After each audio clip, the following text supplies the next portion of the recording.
Hi, guys. Well, welcome to Invited In.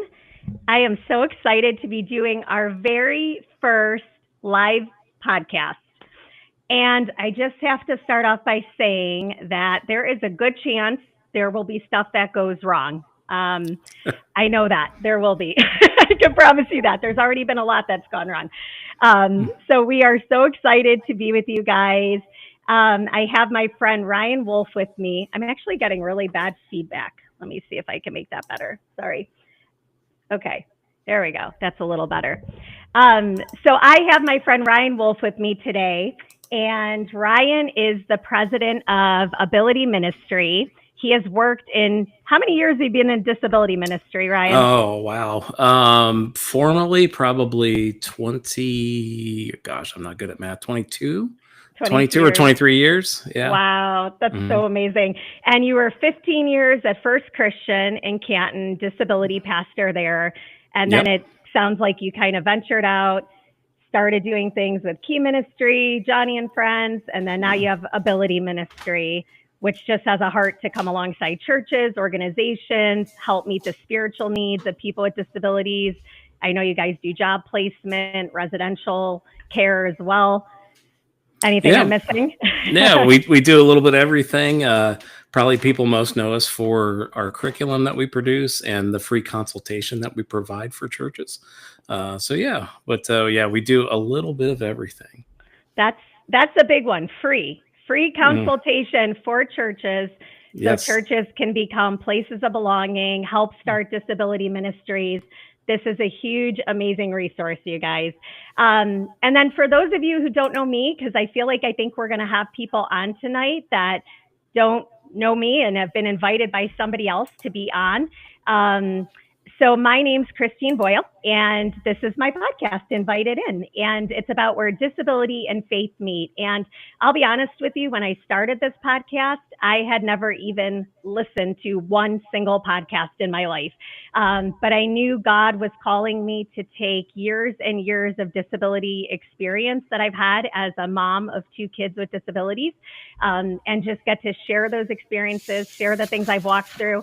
And probably the best part of having a podcast has been just like getting to interview so many people that are in the world of disability and understanding their why, understanding what they're doing for disability. And yeah, that's my favorite part of podcasting. So I have no experience in technology. I'll say that to start off with. And so doing a live podcast is very different than doing a recorded podcast. I have learned that while getting this set up. So again, plan for some hiccups. But the hope is that if you are listening and watching on Facebook or YouTube, that you should be able to type comments, and those comments that are going to show up in the chat here on the streaming software that Ryan and I are using. So this is definitely a time for people to be engaged, for people to ask questions and join the conversation. And that's what we're most excited about having a live podcast. Um, so I think one of the reasons I really wanted to tackle the topic of is disability a bad word, um, is because I think I've just recognized that people are really uncomfortable with that word a lot of times. And I actually was in California recently, and after Ryan and I agreed we were going to do this, there was actually an electronic billboard that said, disability is not a dirty word in the airport. And I was like, see, this really is a thing. People think it's a bad word. And so we really felt like it would be great to just have a conversation, kind of give our insights as people who work in disability ministry. Oh, I forgot to say that. So I work in disability ministry as well. I've been on staff with Young Life Capernaum for 7 years, working with teens and young adults with disabilities. And so those are the two things I do in addition to obviously being a mom. So I think it's just that we want to help kind of take away some of the stigma that may be there, but also honor and talk about where people are at with that language and how maybe we can make people feel more comfortable, and just even talk about disability language in general. Even when I'm talking to people out in the world that like have no disability experience or don't have any connection to disability, I get asked a lot, what's the right words? What are the right words? Nobody wants to offend anybody. And so we got to ask those questions. What are the right words to be using? So we'll start the conversation. My husband is giving me a paper here telling me that, no, I did not get your message. So the chat is not coming through for some reason. That's not good. I wonder how we make that better. I dropped something in the live stream chat, but that's the only thing there. I don't know if we can pull up the Facebook feed or not. Let's try to do that and see what people are dropping in there. I can go to YouTube. Let's try to do that. Yeah, looks good. Looks good. All right. Well, why don't, while you're looking through that, why don't we just kind of start off with the word disability? And you said, people kind of get that, icky response when they hear the word disability. And I think a lot of that comes from the very fact that the word itself is a negative word. I mean, what's the prefix of the word DIS? What does the prefix mean? It means without. Or not having. So the very word itself is a negative word. It's a word that means without ability, or means not having the ability to do something. So from the very beginning of the word, you approach it from a negative standpoint because of the prefix on it.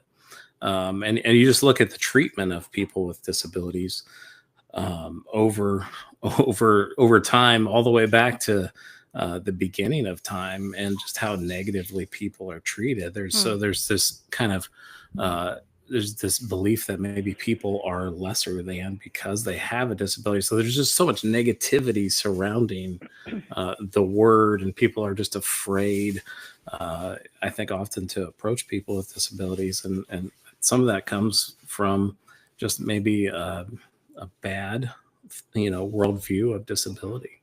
Yes. And I think that's an important place to start, is that Ryan and I are definitely coming from a perspective of a faith-based, a Christian perspective about disability. And, to be honest with you, out in the world, not everyone's going to think necessarily the way Ryan and I think about disability. So our beliefs on disability would be that everyone is made in the image of God, that no matter what your abilities are, that you are an image bearer of God. And we believe that people with disabilities are meant to be part of the body of Christ. They're meant to be co-laborers in the body of Christ, that our churches need to be places of belonging, that we need to treat people with disabilities with absolute dignity and respect and love and care, just like everyone wants, right? And so I think as we talk about this today, I think one of the biggest things is just recognizing that we are viewing people with disabilities as image bearers of God, that the way we talk about them, the way we think about them, the way we treat them should all be done under the umbrella of viewing them and believing with all our hearts that they are made in the image of God, and that their lives have plans, have purposes, that God's given them gifts to use out in the world, to use in the body of Christ. And so right there, that is something that is going to define also how we talk about people with disabilities. We may talk about them today in ways that maybe you've never heard people with disabilities talked about, because, like Ryan said, there's such a deep history of people with disabilities being so discriminated against and having to fight and advocate for just simple rights in our country. And so we see even the stigmas that are in our world even today about people with disabilities. And so again, we come from the perspective where we both have deep friendships with people with disabilities. We serve alongside them in Christian circles as well. And so again, this might sound and feel a little bit different than, a conference or conversation you would hear maybe in a more secular environment. But for us, we are looking at it that these are image bearers of God.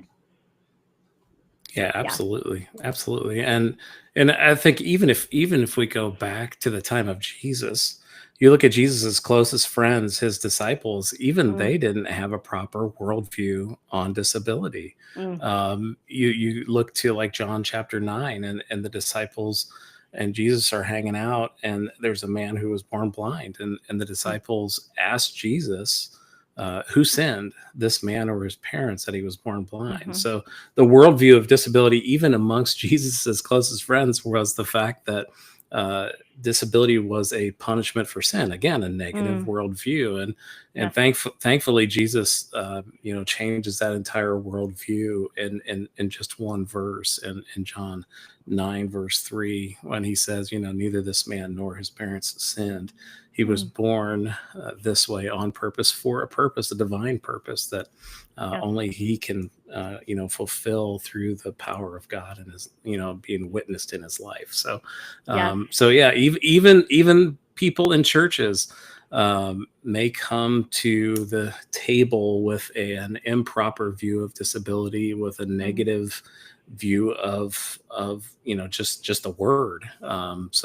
yes. So sometimes that even needs to, we need to rework worldviews of even church leaders. Yes. So that's why I think this is an important conversation. Yes, absolutely. And I love that verse. That is probably one of the verses that has ministered to me the most as a mom, is just hearing that this happened to this man. He was born this way so that the glory of God could be revealed in his life, right? And it just Mhm. shows God's hand, his sovereignty, his purpose, even when we don't understand it, even when maybe we're walking through really hard things like disability. Mhm. Because we don't want to, of course, we don't want to act like disability is easy, whether you're on the caregiving side of it, whether you're living with a disability. It's definitely not easy. This world is not made for people with disabilities. And we, see that when you go to a building that doesn't have a ramp, or you go to a place that, just isn't accepting, right? So we live that, we see that.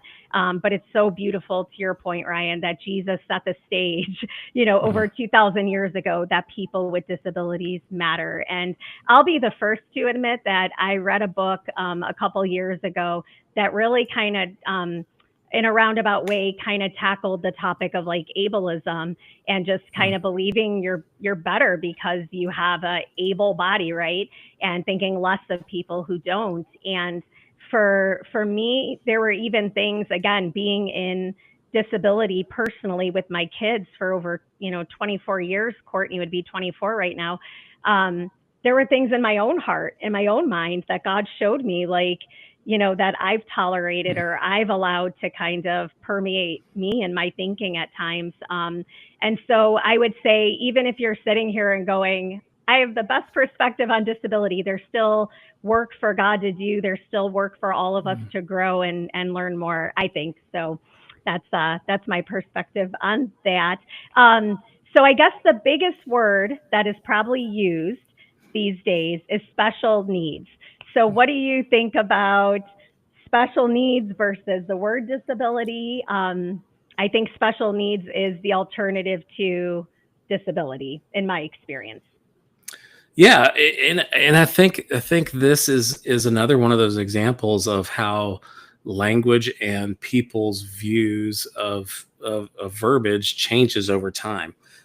So, like I said, I've Mm-hmm. been doing disability ministry for over 20 years, and I'd say over 20 years ago, I'd say most ministries would use the term special needs ministry and Mm-hmm. not disability ministry. Mm-hmm. Here we are 20 plus years later, and I feel like that pendulum has swung, and people are now saying disability ministry instead of special needs ministry.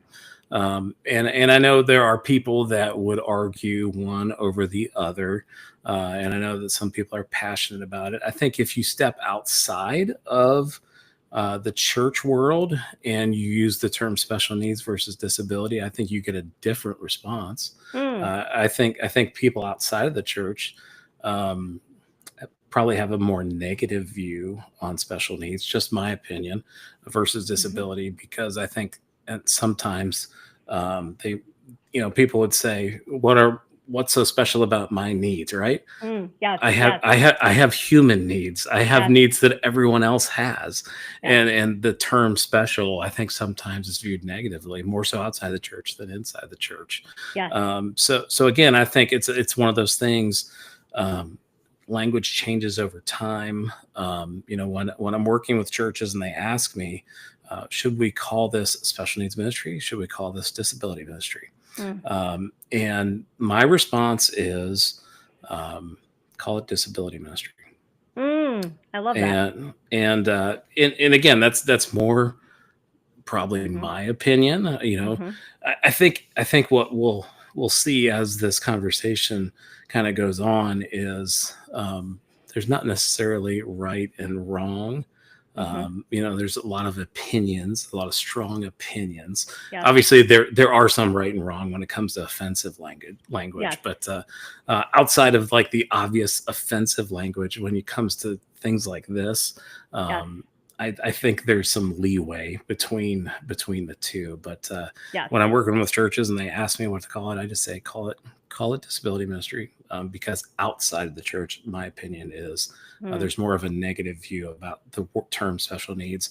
And if we are, um, if we really want to reach our disability community, mm. I think choosing the right terminology from their standpoint, I think is important. So Yes, again, that's my opinion. May not be your opinion. yes, yes. May not be the opinions of people listening, but just kind of where I come from with that. Yeah, well, and I think that's really important. And I'm going to be honest with you, I never thought of it that way.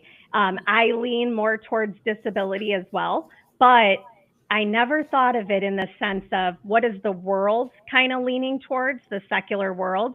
And I think you're right. If the church is called to be missional, if we're called to go and make disciples, Hmm. then we kind of need to be using that language. So I think I hadn't really thought of that missional piece of if we're going into the world trying to share the good news of Jesus with people with disabilities and their families and their caretakers, we need to kind of be using the language that they're hearing. And just a couple examples I'll give people is like, this will be a little bit of a throwback, but like when Courtney, my daughter who passed away 2.5 years ago, when she started school at 18 months old, she was in the Cuyahoga County Board of Mental Retardation and Developmental Disabilities. So you're talking in my daughter's lifetime, we have seen the word of retarded, which we all would say, oh, you can't say retarded, right? Right. We have seen that word fade away, right? And now it's the R word that nobody Yeah. would Yeah. dare to say, right? Um, and then I would say, like yesterday, we had a transition coordinator at our home from the Cuyahoga County Board of Developmental Disabilities to kind of work with us about Kevin's transition after school. And I kind of picked her brain. I was like, hey, I'm doing this podcast tomorrow. Tell me what you guys are taught. And she really shared, like, we do not use the word special needs unless a family Mhm. is adamant that that is the language they Yeah. want used. And then, of course, they're respectful of that. Hmm. But so there, we really have seen this transition, I think, in a very short time. 24 years ago seems like a long time ago, but we're seeing some major transitions in a period of a couple decades that the language has changed drastically.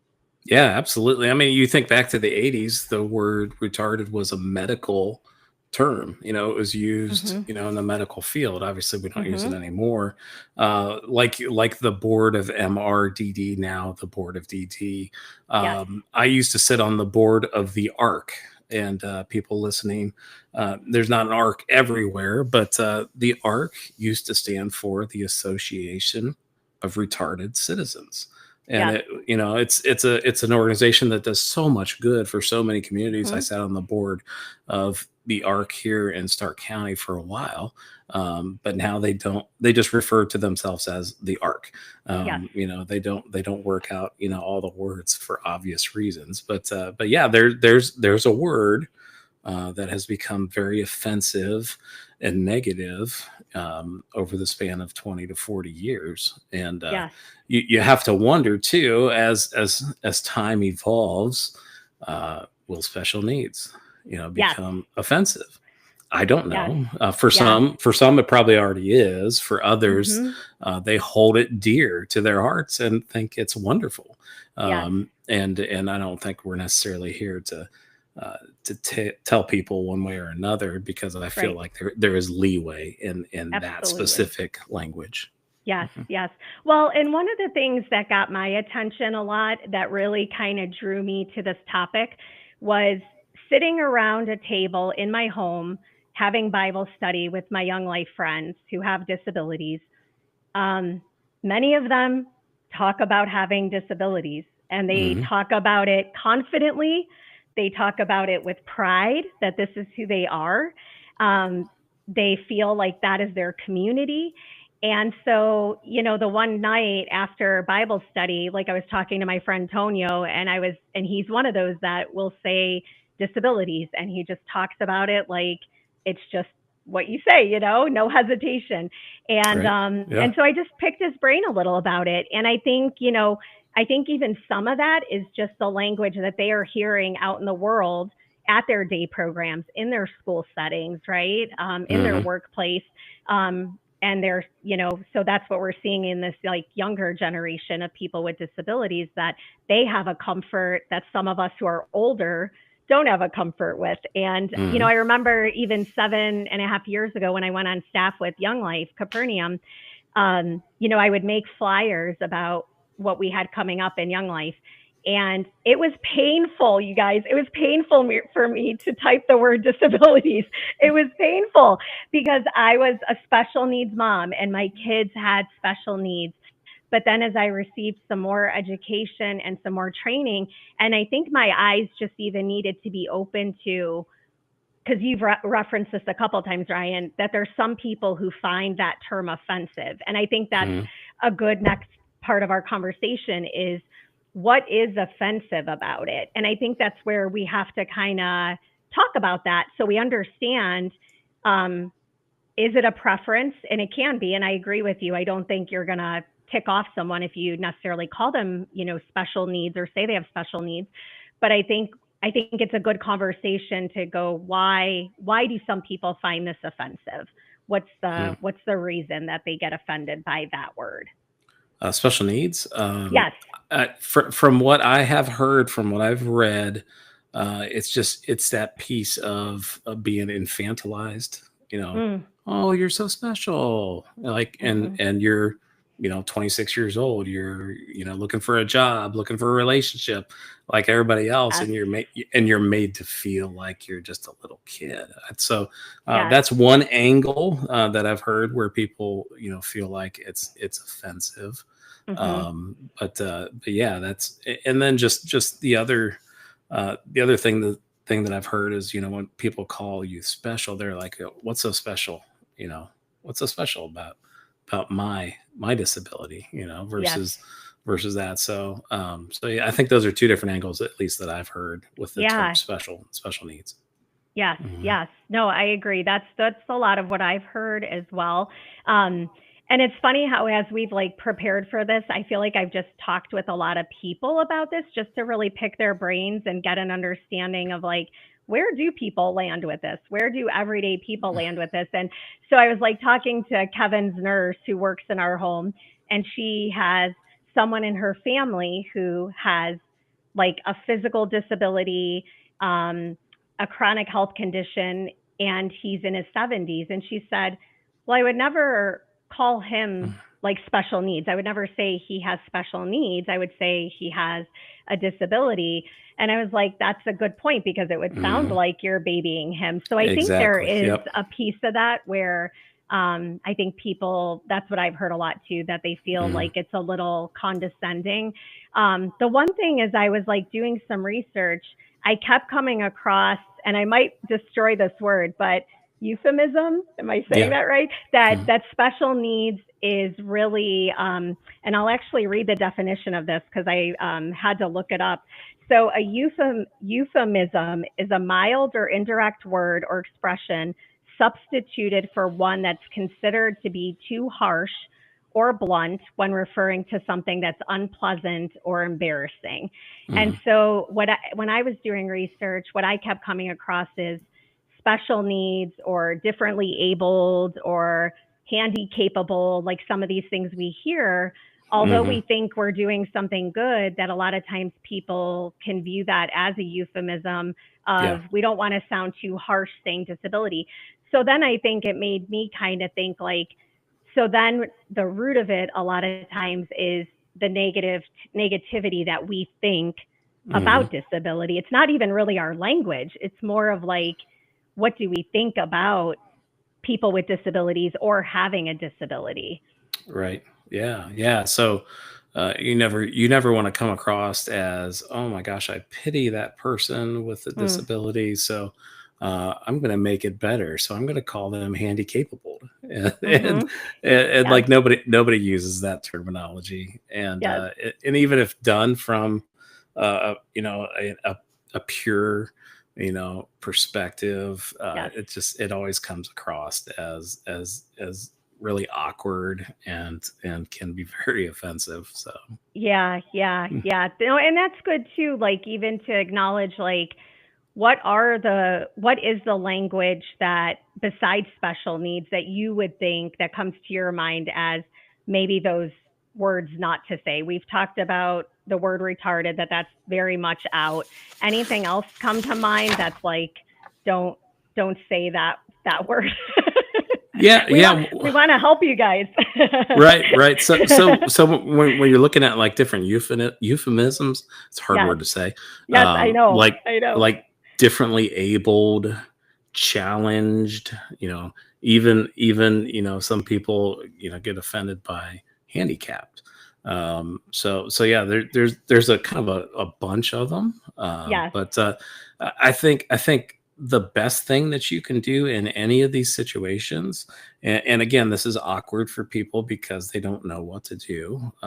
But the best thing to do is ask the individual's preference, Mm, because we can guess all we want, and mm, we can come up with cute things that we think aren't offensive. mhm, But chances are we're going to offend people. Chances are we're going to say the wrong thing. So mhm. rather than guessing or dancing around it or avoiding it altogether, I just encourage people, ask people what their preference is. Ask Yes. them, how they want to be addressed. Because again, for a lot of different people, it's a lot of different things. It can be a moving target. And the best way to do it is just ask people, hey, what is your preference Yes. in language? Yes, yes. No, and that's really good. I think again, as I was just kind of researching and just reading a lot about this topic, that's where a lot of people land is just ask, because then you even get into um the tiny details of it where you have that person centered language and Mm, then you have that identity right. centered language. And I guess just to clarify that for people is that person first language is where you're saying Kevin has a disability. You're putting Kevin first. You're making Mm, Kevin the person, not, the disability, right?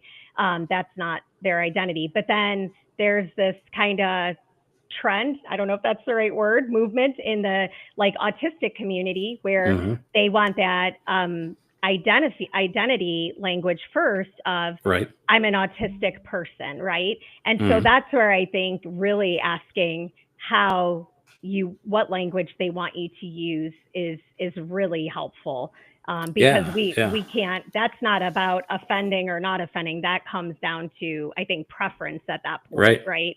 Yeah. Absolutely. And I think this is the specific topic of people first language versus identity or diagnosis first Mhm. language is another thing that has evolved over the last 20 years. I feel like Mhm. it was hammered into me early on, that you only use person first language. and Mhm. uh, and again, you referenced it specific to the autism community. A lot of people want to be you know referred to as autistic. They refer to themselves as autistic, Mhm. Mhm. and they don't want to fumble with the person first language. They have Yeah. a lot of pride in that Mhm. piece of their identity, and it's a preference. It's theirs. We should honor that. Yep. We shouldn't make them feel like they're second rate because they're not using person first language. So yeah, I think again, it's preference. Ask. It's okay to ask, and that's Mhm. another big thing. I think people don't ask because they're afraid they're going to offend. Just ask. Yes. You know Yes. how people want to be referred to as, and beyond asking, listen. Hmm. Um, when you're talking with people, listen how they refer to themselves. So we can learn a lot if we listen. Yep. Somebody in the chat said another thing that people say is don't see the label, see the able, and Hmm. they're kind of like Yeah. so Yes. again, people are well intended. But Hmm. I think sometimes they Hmm. try to get too cute, and when you get too Hmm. cute, it's that whole infantilizing of people, making them feel like babies. And Yes. we need to Yes. treat adults like adults, treat Hmm. kids like kids, Yes. and that's no different for people with disabilities or without. So yeah, Yes. it's Yes. it's important. Yeah, no, that's really good encouragement for sure that you want to treat adults like adults, kids like kids, right? I mean, Hmm. that's something that I think in the world of disabilities, especially with kids, teenagers, as they transition into young adulthood, I think we see that a lot. I see it a lot as a mom. I see it a lot as, someone who works in ministry with teenagers and young adults, that it's very easy for them to be treated like children, instead of the young adults or the teenagers that they are, Yeah. So, Hmm. and I think there's also this beautiful movement of disability pride and Hmm. people kind of saying like, this is who I am, and I'm happy I'm this way, Hmm. and this is part of me. This defines so much of my life and who I am and the experiences I've had. And so I think for me, what I kind of felt as I was researching a lot of this is if we're using euphemisms, I'm going to say that slow, euphemisms, to kind of cover the word disability, then I think at the root of it, at the heart of it, it's that we're uncomfortable with that, or we think that that's Hmm. shameful, or we do think that that's less than. But if Right. there's this Says move, more about you than the other yes, person. yes. And so I think it's like really getting to the place of understanding that people with disabilities, like my friends with Down syndrome, they do not think they're lacking. They're not lacking. I mean, Right. that is something I looked at my daughter almost every day of her life and just said, Court, like the world is going to tell you you are lacking, that you are lacking everything. You have everything in Jesus. Like you have everything, right? Hmm. And Absolutely. and so it's like we have to, even if it pushes us beyond our comfort zone, like I said, where I'm typing that flyer for Young Life and I'm cringing at typing the word disability, I knew I had to take that next step and say, that I'm going to use this language because this is what I know a lot of these young adults and these teenagers are using and what the ministry I work for is using. And it's Mm. amazing how when you push yourself, I think, out of that comfort zone, I'm sure you've had experiences like that and your 20 some years of doing this, like where you do have to push yourself and say like, wow, that's not what I'm used to, but I need to be Hmm. teachable and learn. Yeah. And it's amazing how you get a lot more comfortable then with that language. And Hmm. I do feel like the more confidently we speak about disability and Hmm. positively speak about it, show the world that it's not a negative thing. Right. Um, I just feel like the world's always watching. The world is watching to see why does disability matter? Why are these people working in disability ministry? Why are we hanging out with people with disabilities? Why do we think that they're important, right? Because that's Hmm. not what the world teaches us a lot, Yeah. so Yeah. so I think it's Yeah. like getting over that shame piece, Mhm. a lot of this too. I love what you said about needing to be teachable. Mm, I'll share a personal experience recently. please. So at Ability Ministry, we create tons of resources for churches to use, and we were working on a resource that I had titled nonverbal. We Mm, were looking at different ways in the Bible that Jesus ministered to people without, using words. Mm. And I got called out. I got called out on being insensitive by using the word nonverbal. Okay. And my good friend in South Florida, Alexi, educated me. She said, nonverbal is not the right, terminology. The better terminology is non-speaking. I'm And speaking. and for me, even though I've been in this field for a long time, I had to always only heard nonverbal, and just kind of had always rolled with that. And she shared some articles with me. She shared some, different things from people, uh, and I took a step back and I said, I'm not going to get offended by this, being Yes. called out. I'll do the research. I'll read what was sent to me, and it made a lot of sense. And we changed those resources from nonverbal to non-speaking. Mm-hmm. So yeah, so we always need to be teachable. We always need to be open to Mm-hmm. changing as um, terminology changes over time, because it is very much a moving target. Yep. Specific to the nonverbal versus non-speaking, when you think about nonverbal communication, Mm-hmm. there's so many different forms of nonverbal communication. So that's why Mm-hmm. when you say nonverbal, it's kind of like all encompassing. Mm. When you Okay. say not non-speaking, you're talking about just the spoken language. I You're love that. saying that people that maybe don't use the spoken language, but they still have nonverbal forms of communication. And again, it was just something that I had just always kind of accepted, Yes. and hadn't really thought through. So really Yes. thankful for my friend Alexi, helping me, keep up with, Yes. the evolving language. And yeah, we changed the title on several of those resources. And Awesome. so yeah, got to be teachable.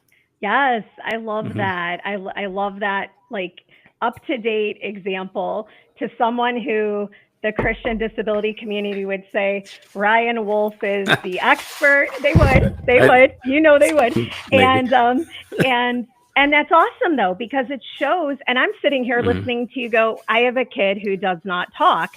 And yet the funny thing is, when someone asks me about Kevin and his disability, I'm always quick to say, like, he doesn't talk, but he absolutely communicates. Yeah, that's the difference. Hmm. Like, he's very communicative, whether Hmm. it's his facial expressions, his movements, or using, adapted devices and communication Hmm. devices. He's very communicative. But I haven't heard the non-speaking Hmm. language. So I just learned something too. So There you thank go. you There you for go. sharing that. I appreciate that. Yeah. Um, let me check and see if we have. I want to just be sensitive to people who are in. So we have Kristen. She commented on YouTube and said, "Coming from someone with a disability, I think that disabilities. I am more comfortable with disability than special needs." Hmm. Is what Kristen wrote. So Yeah, that's some absolutely. feedback from her. And Caroline is watching. Caroline, thanks for being with us. Yeah, Glad you're here. absolutely. That's awesome. Um, and let's see, what else did I want to Well, touch let on? let Oh, let go me ahead. let me throw something out Go at ahead. you. Yeah. We've talked a lot about the term, disability and some different things within disability. Let me ask you, what about people who don't have disabilities? Let's talk about Oh. that. Let's talk about that language, because uh, Mhm. you sometimes are differentiating between someone who has a disability and Mhm. someone who doesn't. Mm. So I think sometimes people use the terms like normal or Yes. healthy Yes. or able-bodied, Yes. when they want to refer to somebody who's not disabled. Um, what jumps to mind when you hear the words normal, healthy, able-bodied? Well, I'll be honest with you. I think because both of my kids not only have disabilities, but were very medically, Courtney was very medically fragile. Kevin Right. has a lot of medical needs. Mm, Um, when I hear someone say, like, I'm healthy or that person's healthy, um, it's a little painful. It's a little painful when, mm, you know, how do I want to say this? Like, when that's part of your life. And I think in all honesty, I think everyone deals with health challenges at some point. And so it kind of becomes that person's identity in some ways. Or maybe we're letting it become that person's identity when we're comparing that person to someone, and we actually have to stress that that person's healthy, right? Versus someone who we're basically implying this is an unhealthy or chronically ill person or someone with complex medical needs. So for me, that's a little painful because I do look at it and think like, yes, that's been a big part of my kid's life. It's been a big part of my life as a mom. But I don't think that's what identifies us. Like if I'm talking about my kids, I want to talk about Kevin riding Tower of Terror at Disney World and, you know, working at the voting polls and thanking everyone for voting and going to school and riding a bike. And I want to talk about him working at Barrio and sharpening pencils and cleaning menus. And, you know, I want to talk about those things about Kevin. And yet I also have this beautiful, I think, love and pride in the fact that like, this is a kid who came home to us as an 18-pound 9-year-old from El Salvador, like literally wearing 12-month-old baby clothes. And so to watch him with his disability ride a bike and walk in a walker, like to me, it's like disability is not shame. It's not negative. It's like this kid is freaking amazing. And look at what God's doing in his life. Look at the story God's written in his life, you know? Yeah, absolutely. So, and I just think it's so important that we look at the other side of the coin, right? Because when we use terminology like normal, we're saying that somebody with a disability is abnormal. And we're saying somebody is healthy. We're saying when somebody with disability is not healthy, which is not necessarily the case. Just because you have disability doesn't mean you're unhealthy. So I think the flip side of the coin, you know, we talk about disability, but let's talk about how we phrase somebody without a disability. Because it can be very demeaning to the person with a disability because because your implications are that they're abnormal, which is not the case. So what do we say?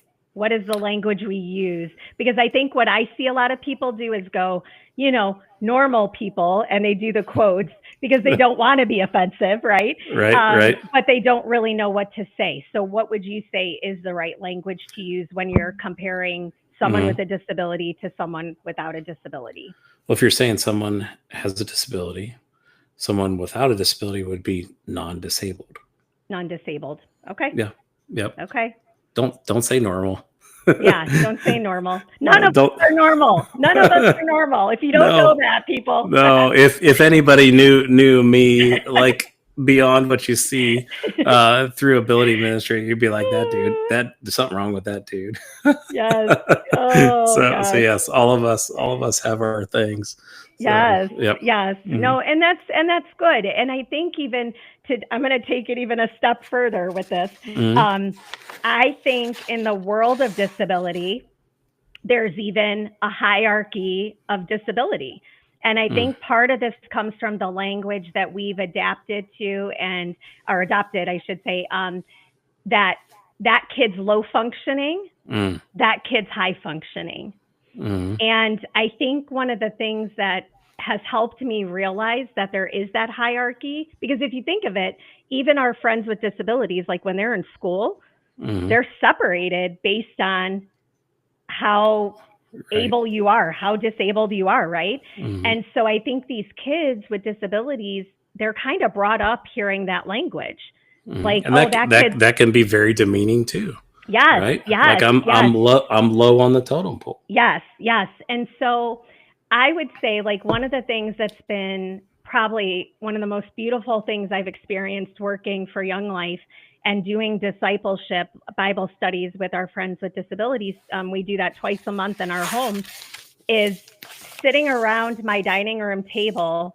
I have friends of mine like Christina has Down syndrome, and she works 3 jobs. Like, I tease her and tell her she's a workaholic, right? That's awesome.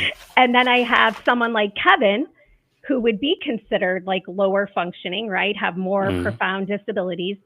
But we're all sitting around the table together, studying the Word of God, singing worship songs together, laughing, talking about what's going on in our lives.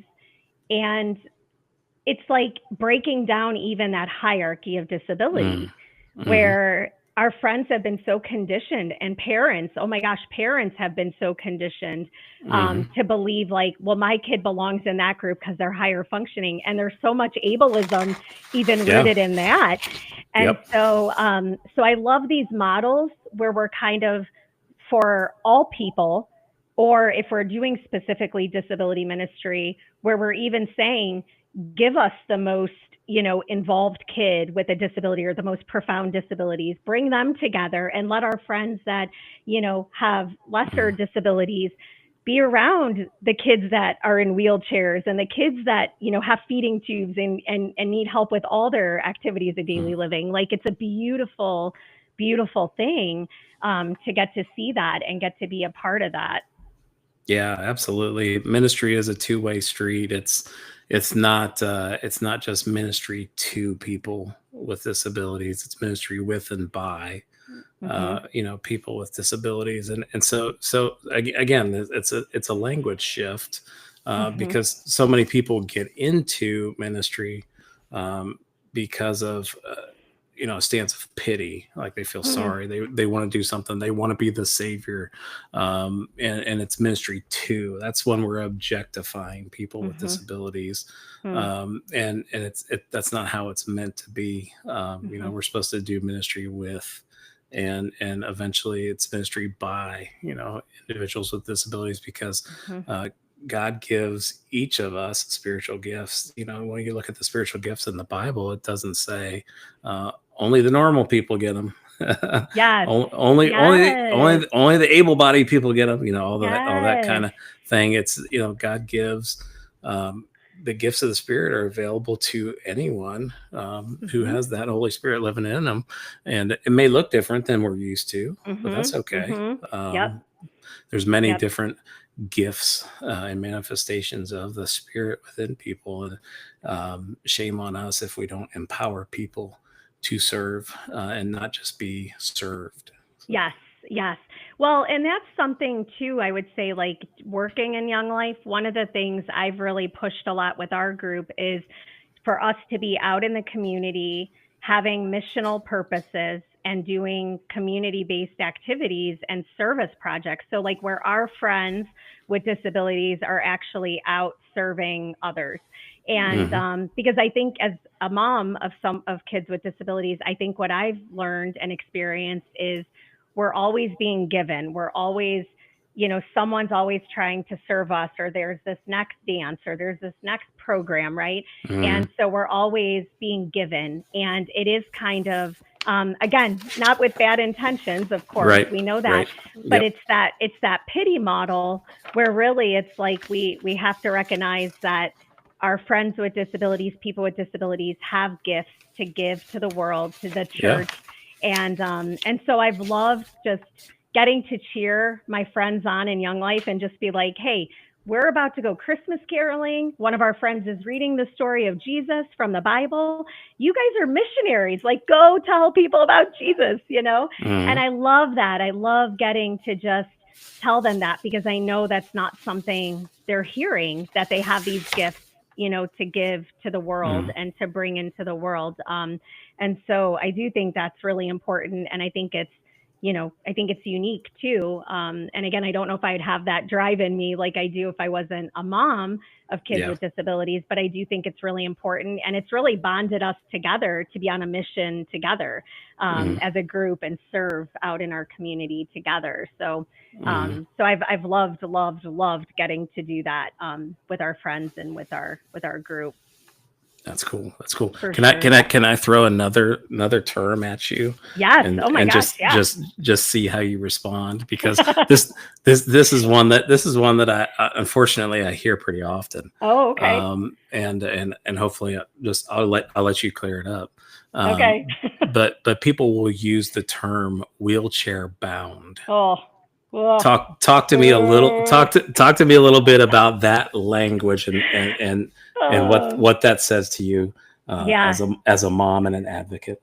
Yeah. Well, I would say that I think wheelchairs are looked at as the worst thing that could ever happen to you. Right. It just is. I've Yep. lived it. I've seen it. There's more to life than walking. There's more to life than talking, right? Mm. Like Yep. that's my perspective. And I'll be honest with you, like I've taken wheelchairs to other countries for people with disabilities that is like getting a Ferrari to them. Mm-hmm. Like the alternative is you are stuck at home, you are not in community. Like this is a mode of transportation in some ways. This is a way Yeah. to get you out and about. And so I think Mm-hmm. it's like to say that a mobility device is um, a hindrance is Mm. actually like the opposite of what it is. I guess Right. I would say Yeah. that. Absolutely. And Mm-hmm. I would say, like, with my kids, um, I think we've made wheelchairs really fun too, like, because they're kids and you want it to be Mm-hmm. fun. And so, um, our kids, like, if you think of a wheelchair, a lot of times they have anti tippers on them so they can't tip backwards. Our Mm-hmm. kids have never had anti tippers because our kids love popping wheelies and like being dipped when we're dancing. And, we Right. just love, like, it's okay. It's not the end of the world. On the Mm-hmm. same note, I would say, as a parent, do you grieve the first time your kid gets fitted Mm-hmm. for their first wheelchair? Of course you do. Of Yeah. course you do. And you have Yep. to grieve those things. You have to come to terms with the fact my kid needs a wheelchair. Mm-hmm. But I'll say this, like Courtney's first wheelchair felt very different and a little heavier to my heart than Kevin's, because again, Mm-hmm. Kevin's story was he was barely surviving as a person with a disability in another country, right? Um, Mm-hmm. but I think, like, when you see the way people treat wheelchairs, and this is just a little disability etiquette for people listening, um, one of the things that you see people do a lot, and you wouldn't believe how much people do this, is touching someone's wheelchair, Mm. resting Yep. on someone's Yep. wheelchair. Mm-hmm. And just again, some disability etiquette is that wheelchair is part of that person. And Mm-hmm. so really, like, bad disability etiquette is to hang on someone's chair, rest on someone's chair, touch someone's chair without Yep. their permission, or using Mm-hmm. it kind of as a way to prop yourself up if you're standing there having a conversation. Um, I can't even tell you how many times I've seen and experienced people doing that. And it's kind of this weird tension, I think, in disability, where it's like you want to look at that person and go like, oh, stop doing that. Mm-hmm. But then you don't want to make them feel bad. You know what I mean? Yeah. So Yep. that's why I think, like, having conversations like this kind of prophylactically is important. Um, because we're kind of helping people hopefully go, oh, I had no idea. Mm. And I guess a good comparison too, I would say, is like, I'm really particular about, like, making sure, because Kevin and Courtney always have needed full care. So we're brushing Mm. their teeth, we're washing their hair, we're showering Right. them, things like that. Yeah. Um, but we take so much pride and want to treat them with so much dignity. And there's already so much stigma around disability, and Mm. people are already so afraid of people with disabilities, especially ones that are in wheelchairs or maybe are non-speaking. Right. And so we've made it a point that, like, if we not only want to, like, put cute clothes on Courtney and help her to dress appropriately as a teenager, or help Mm-hmm. Kevin to dress appropriately as a teenager or a young adult, like, we want their wheelchair to be immaculate too. And so, Mm-hmm. like, my kids' wheelchairs get cleaned every single week That's because awesome. that's part of them, not Mm-hmm. because, like, we want it to look great and it's any sort of, like, idol, but because that's part of them. Mm. That's a reflection of them. Just like, Yeah. you wouldn't walk around with mud on your shoes and Mm. not try to kick it off or wipe it off. So for Yep. us, Yep. it's really part of that person. And I think saying that you're bound to a wheelchair just, again, kind of just creates that negative connotation that, like, Yeah. you're stuck there, you have this horrible Mm. situation. And I think that's just not the story Right. for most Right. people in wheelchairs. Absolutely. And somebody in the chat says, yes, wheelchairs equal freedom. So yeah, Yes, yes, I think that's good. And I know we're getting close on time here. yes. Let me throw out maybe just one more. There's so many more that we could have gone through. Yes. But let me throw out one more phrase or terminology and just kind of see how you react. Someone is a victim or stricken or suffers Oh, from. So, what's your gut reaction to some of that yeah. terminology? Yeah. Stricken, suffers, Well, or victim. I can give you a real perspective on this. The amount of people after Courtney died Mm, that made it sound like to me and would say things to me and Dan that made it sound like she is free, she is so much mm, better. And as Christians, we know that heaven is a mm. place of restoration. Whatever that looks like, we don't know. I know you and I've talked about, are there going to be disability and is there going to be disability in heaven? We don't know. But I know that showed me, like, I kind of joked and would say to Dan, like, oh my gosh, people are such ableists, like after she died, because I was just like, they think Yeah. her life was horrible Right. because Right. she had profound disabilities. Right. And I looked at her life and I was like, not only did she live this incredible, amazing life, but like this was not someone who, I mean, did she have health challenges? Absolutely. Were there times Mm, where I would say she had some suffering in her life? Absolutely. mm, But on a normal day to day, like if I could be half of who Courtney Boyle was and mm, have half of what she had, like I'd be in a great place. Like, and so mm, I think again, it just showed me the root of, we do think like disability is like the last thing we want to be a part of. It's the mm, last thing we want to happen to us. It is the worst thing that could ever mm, happen to you, is to become disabled. So you are a victim. When we think that way, mm. it's like you are a victim. You Yeah. are Yep. suffering. You do have Mm, this miserable life, right? mm, And I think that's where my goal in life as a mom is just to be out in the world, loving my mm, kids well, doing mm, fun things, giving them the best life I know how to give them, the best experiences. mm, Because I know when you walk into a room with two kids in wheelchairs or one kid in a wheelchair now, um, mm, people are watching. They're watching mm. to see how you treat them. They're Yep. watching to see, you know what I mean? When I go on an airplane with Kevin and we're lugging Kevin onto a plane and carrying him on, and I Mm, mean, people are watching your life. They are mm, wanting to see what disability means and looks like, and the mm, importance and the dignity of how you treat people. So um, I have never viewed disability for my kids as that they're victims, and I would mm. never teach them that. That's And good. again, hanging out with kids with disabilities a lot, um, I would much rather hang out with my young life friends Hmm. than most of my other friends. Like, in all honesty, it's some of the best laughs, some of the best conversations, some of the best community, some of the Yep. best Yep. learning about Jesus together. What's been your experience with kind of that victim mentality in the world of disability? Yeah, I probably can't say it any better than you said it. It's absolutely kind of that negative view. Disability is the worst. And from my perspective, going through 6 major surgeries in 25 months, like Mm, I have a physical disability now. Like I have trouble yeah. walking. So here's the deal. If we all live long enough, we're all going to enter the world of disability, and Yes. it's just the part.